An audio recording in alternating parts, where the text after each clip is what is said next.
Venmo. Venmo. I now know it is Venmo.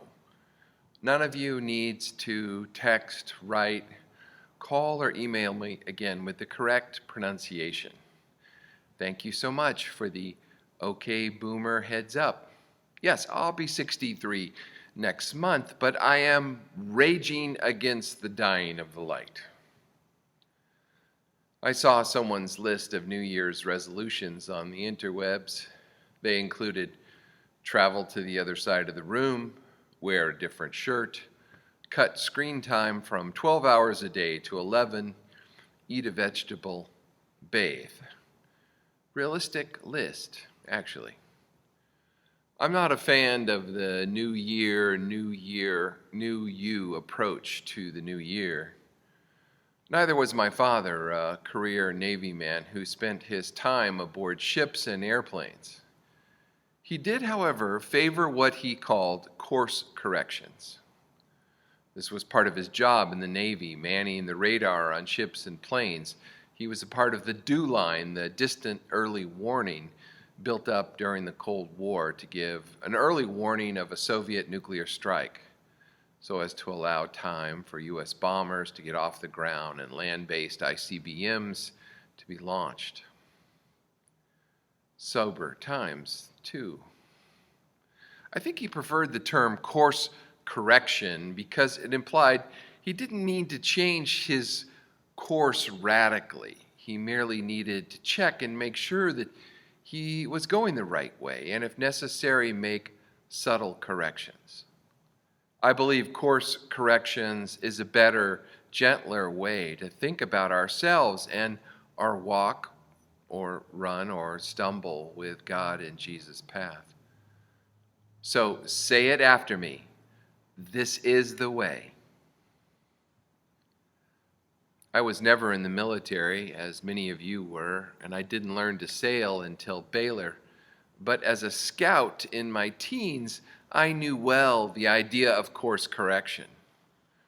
Early on in Scouts, you learn how to use a map and a compass, and you participate in orienteering, which means to navigate over terrain to distinct points to reach a desired goal.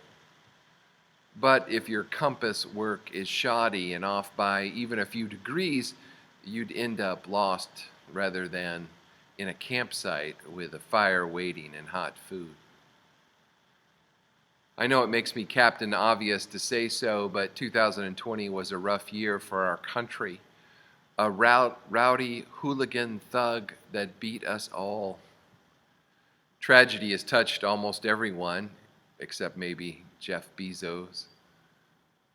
I think most of us would like to forget 350 of the last 366 days.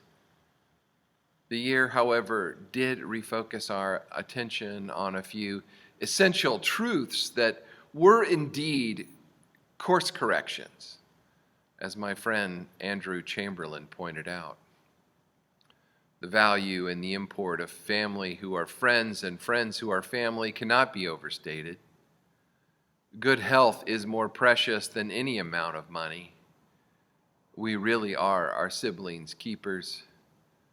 And expressing divine love, showing kindness, demonstrating patience can do more to change the world than we ever imagined. As you can probably get from my sermons, I crave poetry. This is probably the result of a mother who loved poetry and an older brother and sister who were always reading it to me as well. Like many of you, I can hardly stand apart with poems that profoundly touch me. Billy Collins on turning 10. I thought of it this week as Atticus turns 10 today.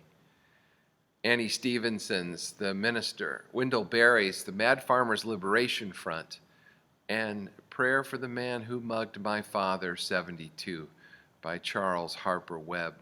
These reach down into places where prose cannot reach, places of exile, places that mark the path towards home. Poems are distilled emotion, packed with all the explosive power of years of experience and loss and love. I have tried to make it my course correction to read a poem a day, and perhaps you might want to do so too. Like a compass for a scout or a radar for a naval navigator, poems can advise of a change, be it a minor course correction or an atmospheric shift. I agree with Bill Moyers, who says that poetry is the most honest language he hears today. Poetry is the instrument of the prophet. If you want to discover the real news of the day, turn off the cable news networks and take a trip to your bookshelf, the web, or the local library to read some poetry. Poetry expresses truth and stays anchored to it. The poetic imagery of this passage in Jeremiah invites us to sit with this text's reoccurring dance of reversal and triumph. In it, we rediscover one of Scripture's principal themes, the story of God's grace and compassion triumphing over God's judgment. Embedded in the songs, hymns, and laments of God's people is the origin of blessing.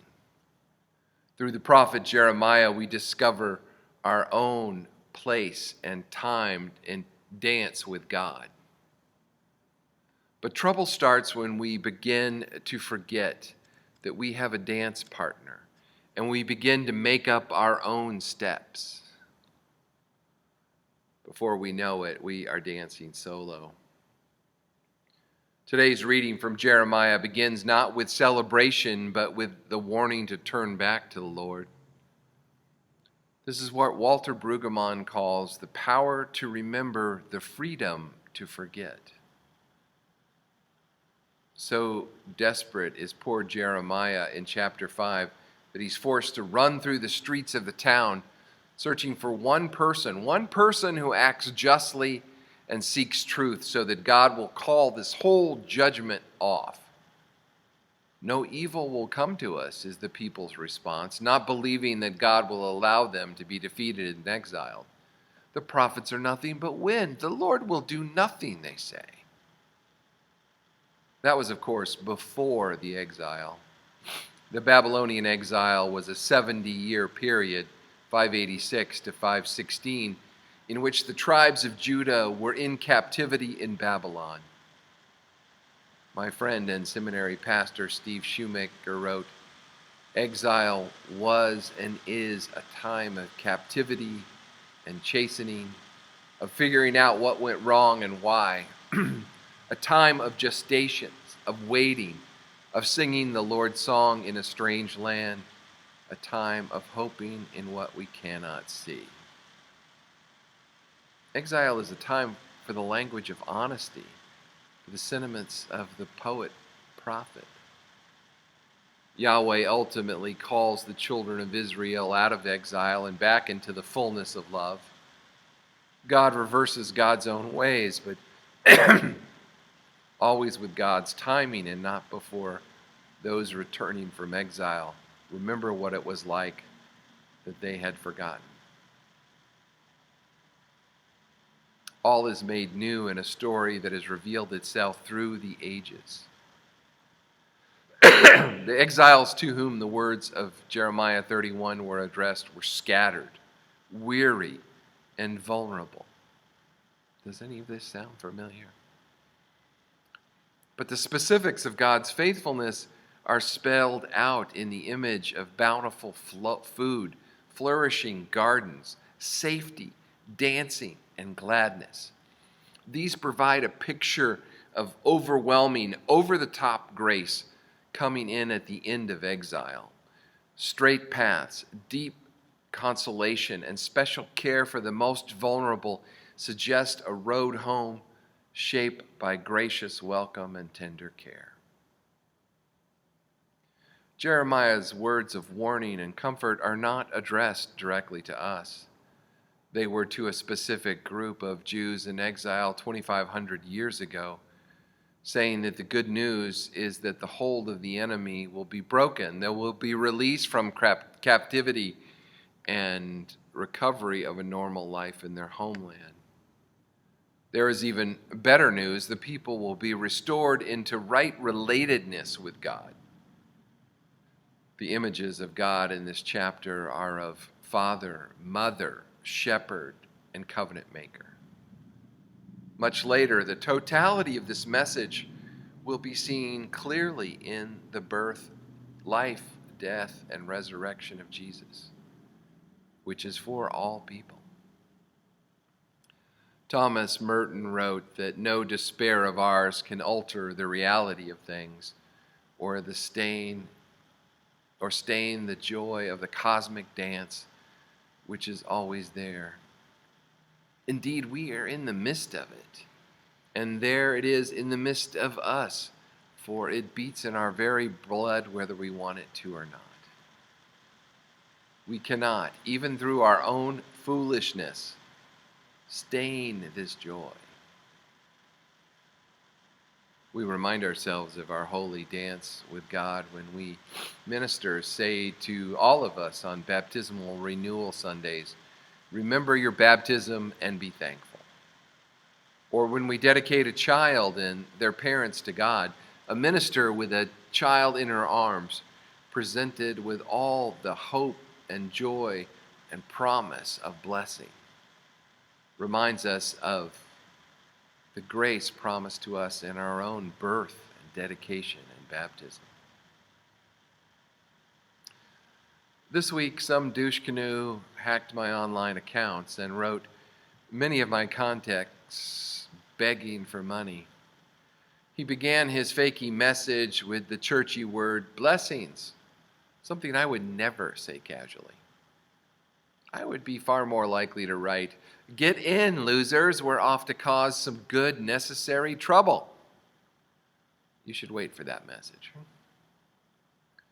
Because a blessing is a sacred thing.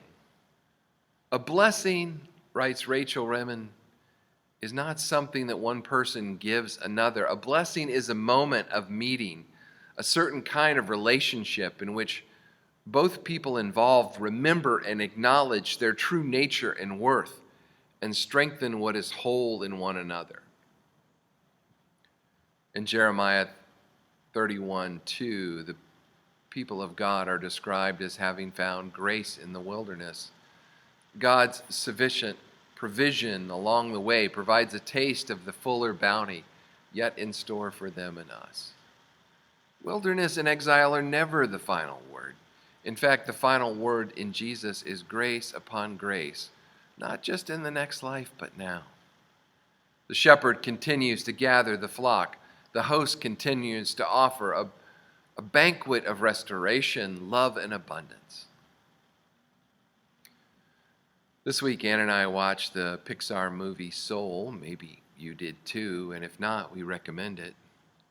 Soul expresses existential ideas close to its surface, taking in mortality, the meaning of life, and what life without purpose truly means. These questions have been a major part of Pixar's pantheon all the way back to Toy Story, but Soul takes it all in specifically. There is such poetry in films like this. Soul's spirit world has immaculately designed conceptual architecture, a great beyond, plus a conveyor belt for dead people's souls, a great before, with seminars and mentors for its nursery of unformed consciousness, and interesting subworlds such as the zone for ecstatic fulfillment in the zone, and a desert of lost souls. On hand are soul counters and counselors that look like Picasso line drawings. It is all truly wonderful.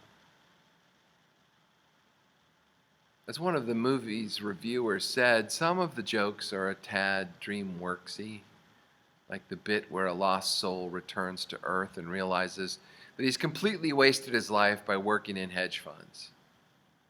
A ruthless international mega corporation like Disney, which stuck most of its 20th Century Fox repertoire holdings in a vault last year to push people to rent or purchase new Disney product, and that once sued daycare centers for putting its characters on murals without permission, Disney has no business lecturing anyone else, about the moral emptiness of materialism.